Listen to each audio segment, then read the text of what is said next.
Hey everyone, welcome back to the channel. So today we're going to talk about when the wedding inquiry comes in, the first things you should do to reach out to them is stay tuned.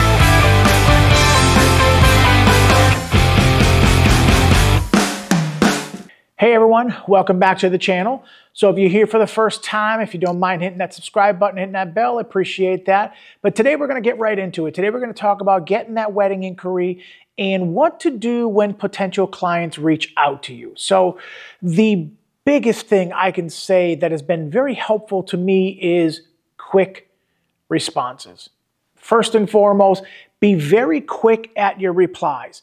And I always tell people when you are my clients, if ever I don't get back to you, it's just because I'm with a client. So if for some reason I don't ever get back to you quickly, it's only because I'm with the client. So I always tell people, just keep that in mind, remember that, pay attention to that, and give me a little bit of grace when it comes to that. But people reaching out to you the first time, and it takes you 4, 5, 6, 7, 8 hours, even a day, to get back to them with just a simple email or text, I feel like it's very unprofessional. Now, there is some things that come along in life that hinder that, and I get that. When you're on vacation, you have no internet package, there's a delay in that, so there's reasons for that. But other than just taking a quick, hey, I got your email, I'm with a client right now, I'll get back to you as soon as I can. First thing it does is it shows you're in demand. Second thing, it knows that you're busy. Third is you're considerate of not taking your time talking to this person when you're trying to work in front of this person. So don't be that guy or girl. All right. So the next thing is when the wedding inquiry comes in, whether it's through my booking process, through my Focal website, and or through 80% of the way I get work is word of mouth. My website, Google searches, SEO, things like that are very helpful also. But however the wedding inquiry comes in, that's what I want to talk about right now. So when I get the email or the text, however it's going to be, I always ask, the first thing is, can you do me a favor? Can you fill out the questionnaire? So the first thing I say is, hey, thank you for reaching out to me. I appreciate your time and your patience. Can I have your, if it's a text, I send them back my POPL information for them to add me to their contacts. Now, why do I want them to add me to their contacts? Because I don't want them to be like a random number where they're looking at it and not know which photographer that they're talking to or which DJ that they're talking to. I want them to know that they're talking to Ron Lemelin Photography, and not like if they're reaching out to 4 different people, how do they know which one you are and which packages belong with you and or which website belongs to you? So add me to the contacts, just so that it's helpful with narrowing me down with who I am. All right, so the next thing is, once I get that, they get an email from me. So via text or email, however they reached out, I get their email address, I send them an email. I say, hey, congratulations on your engagement. Can you please do me a favor? In order for me to send you back package pricing, I need to know exactly what your date is, where it's going to be, what town, what state, is it at a church first, how much travel in between, but not overwhelming with too many questions, but just enough for me to gather enough information, because my Connecticut prices are not the same as my Massachusetts prices. I'm going to Virginia next year, so there's a lot of things, Cape Cod, Rhode Island, Florida, so everybody just, it's just a different, I don't have one package for cookie cutter across the board. I customize according to how far I have to travel and things like that. That's the first one. Once I get the questionnaire, I know exactly it's going to be Massachusetts. I know exactly what time it is, what the venue is going to be, and things like that. Then, at that time, is the only time that I ask for a phone call. People are busy. A lot of times, a bride can be reaching out to you in between her break from, client to client, or if whatever she's doing. So sometimes if you call them right away, it could be like, wow, that a little bit pushy. I send a text, just reply when you can. I send an email, just reply when you can. So that's very important to me to be able to get them on a phone call. So I like to get them on a phone call when I get the questionnaire. So I can talk to them about, oh my God, where did you guys meet? We go through the list, and I'm making notes on the paper when I'm talking to them on the phone. If they say I really don't have time to talk on the phone right now, I will send back package pricing based on their information. Then The next text after that, hey, I just sent you my package pricing. Look it over with your fiance. Let me know if you guys have any questions. I would love to talk to you or even meet in person. So at that time, I'm like, hey, reply back to me, call me, or let's meet in person. If you like my prices, then let's meet in person so you get a feel, you get into my studio. If you are not meeting in person, get a phone call, because sometimes the fiance wants to be involved in the conversation because it's like, wow, you know, are we getting this and are we getting this? And once they get a feel for the process, then it makes it helpful and beneficial for them at the same time. Once I can get them on the phone, I'm pretty good at keeping people in the vein of what they want to do. I'm asking a lot of questions on why did they pick the season? Why did they pick the venue? Why did they pick, you know, who they already have for vendors so I can see who's already lined up in their day. And once they get the package pricing, it's one of two things. You're either in because your packages are right where their budget needs to be, or they like your work enough that they're going to go up on their budget a little bit, or if you're nowhere near their budget, they're going to be like, nope, thank you, we're good. You know, we only have $1,000 budget. No problem. You know, thank you for reaching out. And that's it. Be kind and courteous. So then I wait 24 hours, 24 to 48 hours. I will reach out in about a day, day and a half with a simple text. Hey, good morning, good afternoon, good evening, whatever it is. This is Ron Lemelin Photography again. I sent you the packages 2 days ago. I was just wondering if any questions came up between you and your fiance. I'd love to chat with you guys on the phone. Simple little question mark. Let it go. After that, I'll wait another week. So if I don't get any replies, which happens a lot, it's very frustrating to be ghosted. It's very frustrating. That's all I can say. So you don't want to be a pest, but you need to know if they're still looking for a photographer or not. So a week goes by. I'll send another text or an email saying, hey, I sent you the packages a week and a half ago. I was just checking in to see if you guys had any questions. I know everybody's busy, but I would just like to know if you're still looking for a photographer or not. And then I will write yes or no. Or I'll put, are you still looking for a photographer, comma, question mark, yes or no.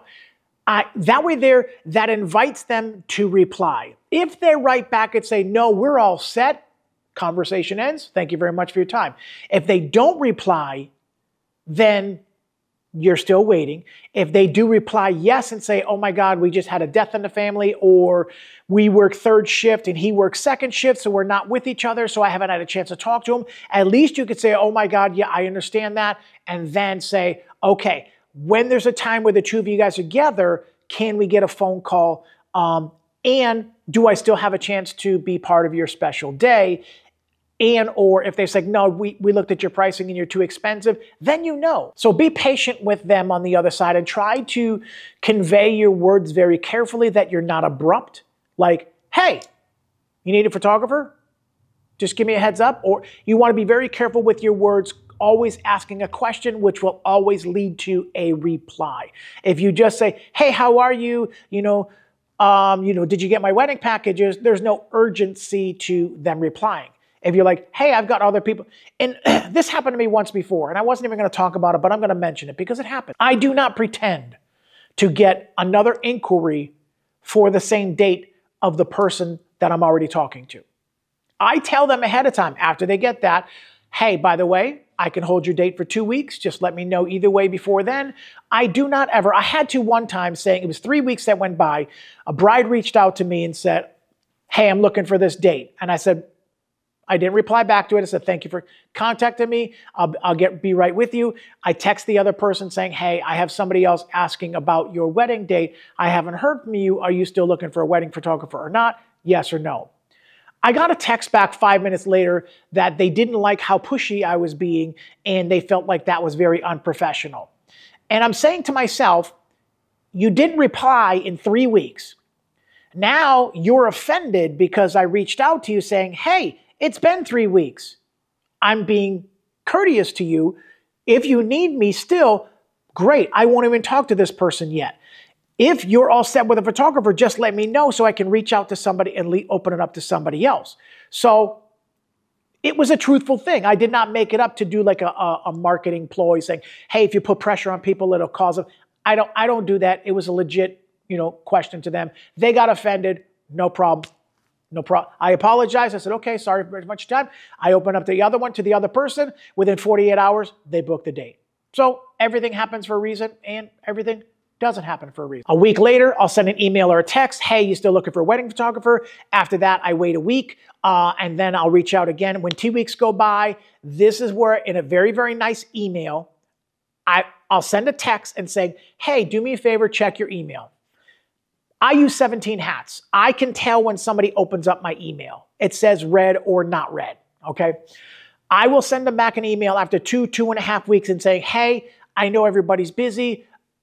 If you're not looking for a photographer, just let me know. Reply back yes or no.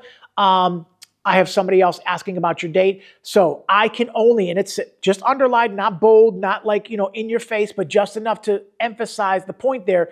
I can only hold your date for another 48 hours. If I don't hear anything back from you, I do have to open it up to other potential clients. I apologize for the inconvenience and just leave it at that. A day later, I can see they opened up the email. 2 days later, there's no reply. What I do is I can delete the project in 17 hats. When I create the project, it goes into my calendar, my Gmail account. So it goes into my calendar, and I always put in the beginning with a question mark and wedding. So in my calendar, it says question mark, wedding, so-and-so, okay? With that, when they book with me, I go back into my project, I take the question mark out, I put an asterisk in there, and then that tells me that they are booked. If it's a question mark, I'm still waiting for a reply. So I don't overbook myself, double book myself, or sometimes it's been 3 weeks and I forgot to reach out to them. So that's how I do my calendar part of it. So going back to 17 hats, I do not delete the project. I keep them in there as a client. I keep them in there as what's called a hot lead, cold lead, or a client. So I keep them in there as a hot lead, but I don't delete the project because I want to keep all the same information inside of there. I just click archive project so they don't get any more emails from me, and I know it's a dead lead, okay? If they were like, oh my God, Ron, my mother passed away. We were just dealing with a lot of family things. We so apologize. We still want you to be our photographer. If I went back and deleted that project, all the information I sent them, the questionnaire, the emails, the responses, the quote that I gave them, the package pricing, everything could have been gone and deleted. So I archived them so I still save it. And it just saves me from having to say, oh, it was 6 months ago, my prices went up. I will honor something 6 months ago and I'll just say, hey, here's my pricing. If it's the same pricing, they're still good. If you went up $500 on your pricing for whatever reason, and it's 6 months later, you are well justified with going up on your prices. Death in the family, something came up, whatever. I always kind of go back and just say, you know what, here's my original price to you. If you still want to do it, let's do it, book it. Then I always go back into my calendar and I will take that, if there's a question mark in there on the date or if there's an asterisk in there and an asterisk, I know that I've got my deposit and that date is booked. If there's a question mark, that means I'm still pending to hear back from them. I'm a little bit old school, so I print up every questionnaire and every lead. I put it together and I fold it in half and I put it in my little letter sheet that I have over here.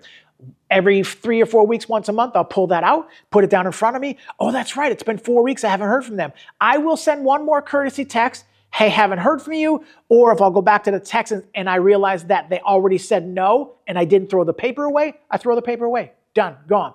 But I'll go back in there and sometimes if I did 10 of them, sometimes I'll look and somebody, did reply back to me, so I should have threw the paper away. Sometimes they didn't reply back to me, so I just kind of like one more little time, like if nobody else is asking, maybe there's just a shot that something came up with life and I'll reach out one more time.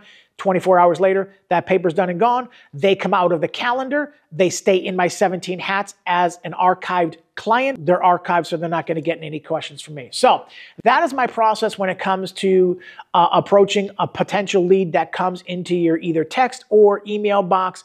That's the process.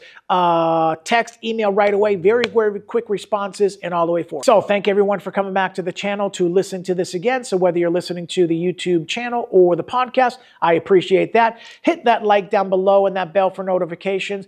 And always remember to subscribe to the channels that you're watching, because it really does help the smaller channels get a little bit of traction with the algorithm and things like that. So thank you guys very much, and looking forward to doing another wedding tip coming up next week. And if you're not following me on social media, all my information is down below. I do a wedding tip Wednesday every Wednesday on my social media. So if you're a potential bride and you're looking for tips on how to plan your day, look for that also. But other than that, remember to smile more, because it sure does hurt less. Peace.